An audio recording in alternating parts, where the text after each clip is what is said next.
Bionox is motivating wellness.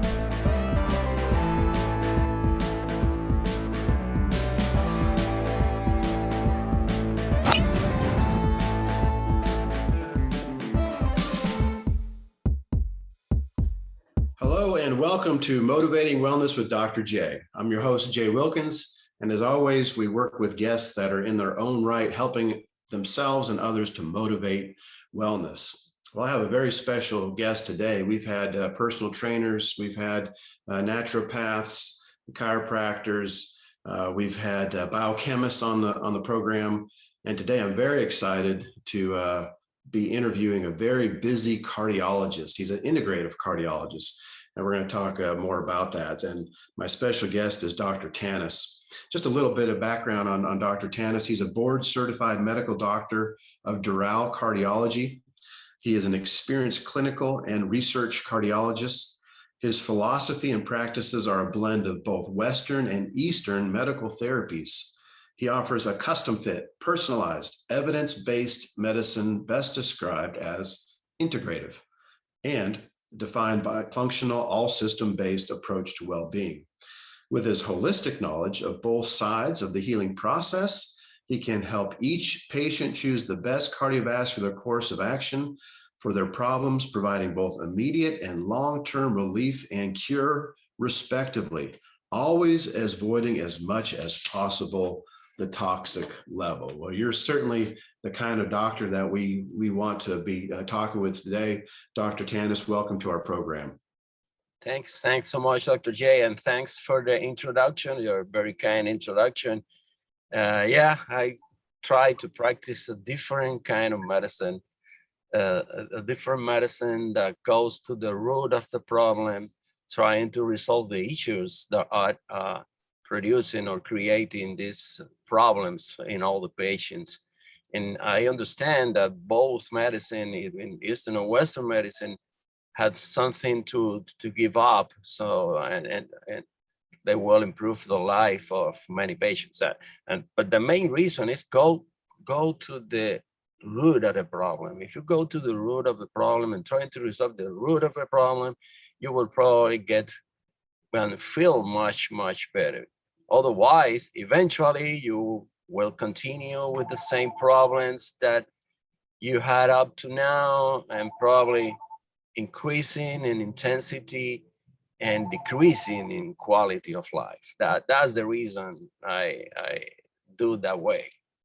Very nice. That's fantastic. And that is the true methodology that we endorse. Look for the cause of the cause of the cause if you can, and get to that root issue. So tell us a little bit about your background, if you would, Dr. Tanus, where you were born, a little bit about who you are. Oh yeah, sure, of course. Actually, I was born in Cuba.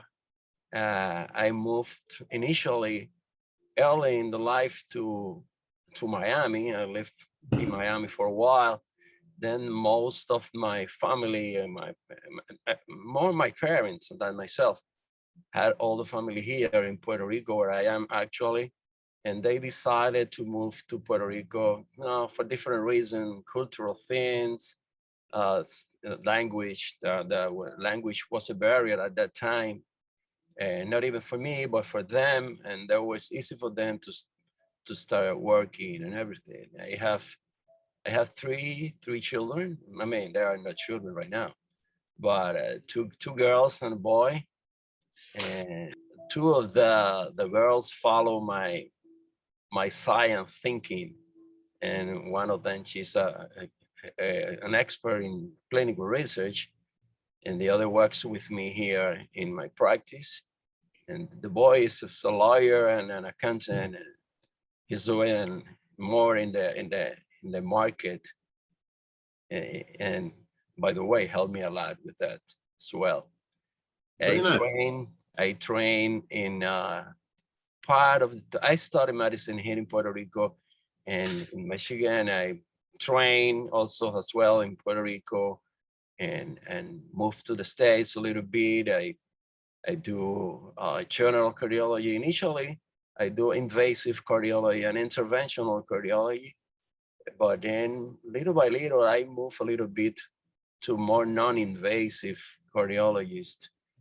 around the 2009, I decided to do training in regenerative and integrative medicine. At that time, only the A4M was the one offering this training, and I trained with them. I completed a fellowship in regenerative and integrative medicine and anti-aging medicine. I was certified, and since that time, I tried to make a composite of medicine, taking the good from both sides, trying to establish a healing process more than a palliative process in the patient. And up to now, actually, has been very successful with my patient. I had a lot of patients both in Miami and in Puerto Rico, and that's the way I guide my clinics in both sides. Nice. Yeah. So, of course, for our listeners, palliative just means that just dealing with really symptoms and trying to maintain symptoms. And as you mentioned earlier, that you really like to get to the root cause with your integrative approach. Just briefly, why cardiology? What was it about cardiology that got your attention? Wow. Because, the heart is the center of the universe. It's the center in terms of everything. Our heart has the ability to capture movement from the universe and electromagnetic movement from the universe without the brain in between. My heart, that's the reason when you see an NBA player and you say, oh man, this guy is playing from the heart. And it's really true, because there is the people from the Heart Institute are doing a great job in demonstrating that the heart, with the coherence from the universe in our world, the heart is in the middle and has the ability to receive those messages without the brain in between. That's the reason I believe the heart. At that time, obviously, this doesn't exist at that time, but cardiology was the only subspecialty that allowed me to do something for the patient. I remember that I have an internal fight between oncology and hematology and cardiology. But at the end, when I saw the sufferings from the oncologic patients and the end of those patients, it was a little depressive for myself. Otherwise, I went to cardiology and I said, I can do something for this patient and resolve the problem. Even the conventional medicine, if you have a patient with a coronary obstruction, you go right to the coagulation and you put a stent on it and you open that lesion and you get a new blood flow. So that was the only thing that I can, at that time, I can resolve the issues of the patient and the patient still kept living instead of the cancer, And that's the reason, the main reason, because I decided for cardiology, because I believe I can do something for the quality of life for the patient. Excuse me. I love how you look at the heart, not just as a physical organ, but you see the more etherical viewpoint, you might say, of the heart. And of course, as a naturopath, we're highly involved in things that deal with the energetics of the body. And that's kind of what you were speaking to, even more so, that the heart, that the emotional side of the heart, the physical side, the electrical side, it's a very profound organ, more than just something that pumps blood. That's for sure. Yeah. Well, much more than that.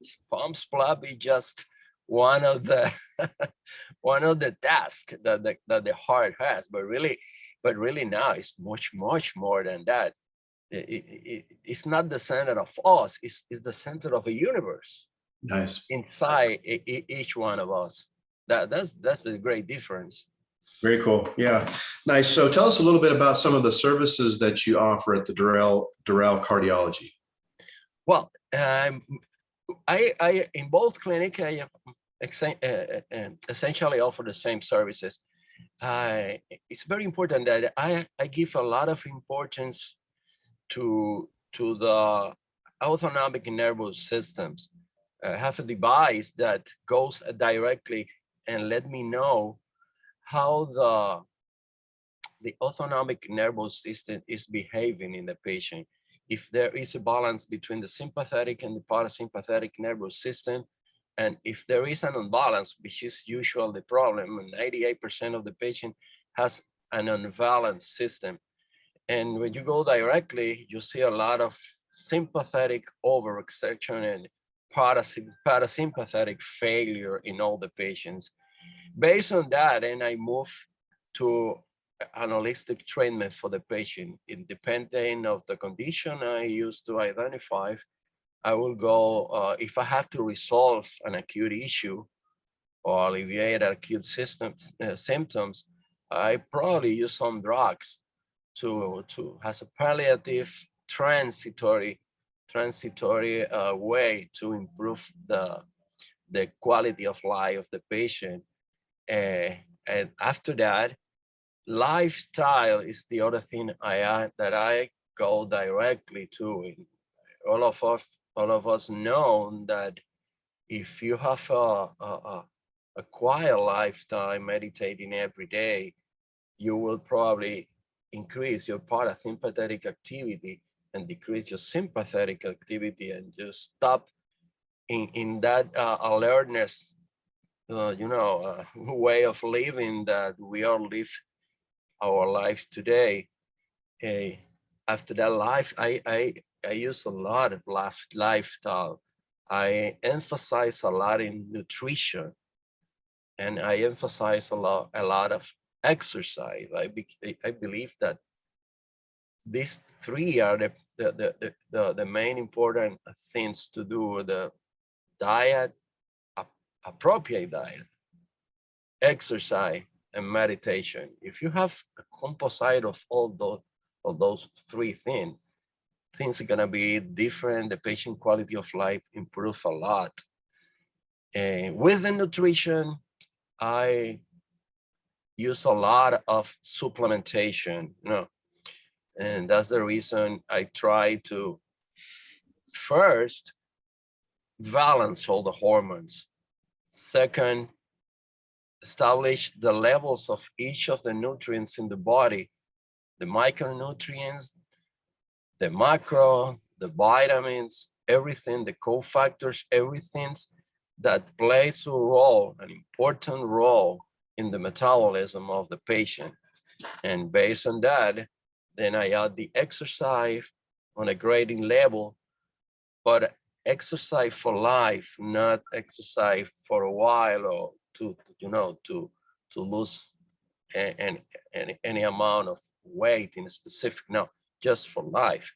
And in between all of them, the meditating aspect, and that's why I by the way, I am one of the fans on some of the apps, and this is not a market, but Headspace, Calm, and everything that guide my patients to have a regular scheduled meditating activity, looking for establishing a lifestyle change in your life. The other aspect that I am very emphatic with the patient is the sleep. We all need to sleep at least 8 hours. Some data from the National Sleep and Society and from other academies and societies said that if you are an adult, you will probably 6 hours, 5 hours, not enough. But I don't think so. I believe 8 hours is the real number that will restore all your systems, or your muscles, your tendons, your mind, everything. And not only 8 hours, 8 hours in the appropriate time, because we have a biorhythm inside of us. And this biorhythm works with the sleep. And that's the reason I try to emphasize to the patient, try to go to bed 10 at least as late. You can have, I mean, if you had a holiday or something like that, I mean, you can go a little later, but part of your daily routine in life should be go to bed at that time and get early in the morning every day. And trust me, this changed the quality of life of most of my patients. Sleep is very, very important, very, very important. As well, I tell the patient that the best time to do exercise is early in the morning because the cortisol levels are high and they tend to decrease in the afternoon. And in the afternoon, the exercise that you will try to look for is something like yoga, stretching, recapitulating everything from the whole day. But these are the basics of my practice is that way. Excellent, excellent. I guess really across all disciplines, whether you speak to a cardiologist, medical doctor, chiropractor, naturopath, personal trainer, whoever is involved in health issues, you see those foundational things: good nutrition, good water, good sleep, good ways to do stress reduction. You mentioned a few of them. And I think we covered nutrition, both from a diet standpoint, as well as using sometimes therapeutic doses of certain nutrients. So all that is excellent. As far as a foundational diet is concerned, I know in speaking with listening to a lot of cardiologists, they promote the Mediterranean diet or a modified Mediterranean diet like the DASH diet. Do you find that to be a pretty good standard type of a way to approach diet? Well, it will depends. There are a lot of diets. The Mediterranean diet, as you mentioned, the DASH diet, the Paleolithic diet, a lot of the keto diet. There's a lot of diets in the market. What I try to emphasize with the patients is go the best, the most as you can to the plant-based diet. There are a lot of, and they ask me, oh, wow, what about my protein? Well, there is a lot of protein in plants. There is a lot of the source of protein from different kind of plants. But Mediterranean is not bad, it's good, because they use a lot of fish, brighter colors of the vegetable, high protein, using especially the fish. The Paleolithic is the one that I don't really like so much because there is a lot of saturated fat going on and animal fat. Eating animal, well, this is not, I don't think it's the best things to do in terms of not only saturated fats, because many other aspects of the diet inside the animal, this is a dead body. You are eating a dead body, and I believe I understand that it's the greatest source of protein that you can consume it, but this is an inflammatory diet. And the best way is to select the most anti-inflammatory diet to stop the deadly systemic inflammation, the deadly chronic systemic inflammation that all this patient has. And if you can verify then, if you go to the specific markers of inflammation, the interleukins, the high sensitive CRP, including the erythrocyte sedimentation rate, you will see a lot of these patients with elevated levels of all these, the metalloproteinases, a lot of inflammation inside the body of this patient, chronic, silent, but deadly inflammation. So I'm trying not to stick with a specific diet. I'm trying to favor a Mediterranean diet with a little bit of plant-based diet. I am a follower of Dr. Greger. I don't know if you know about him. Yeah. yeah, he presents the best videos and the best data that I have found. 100%. I had the books written by him. It's an excellent source of information, but I try to stick mostly that way. Good. Excellent. Well, appreciate that feedback. Join Dr. J next time for part 2 with Dr. Jose Tanus.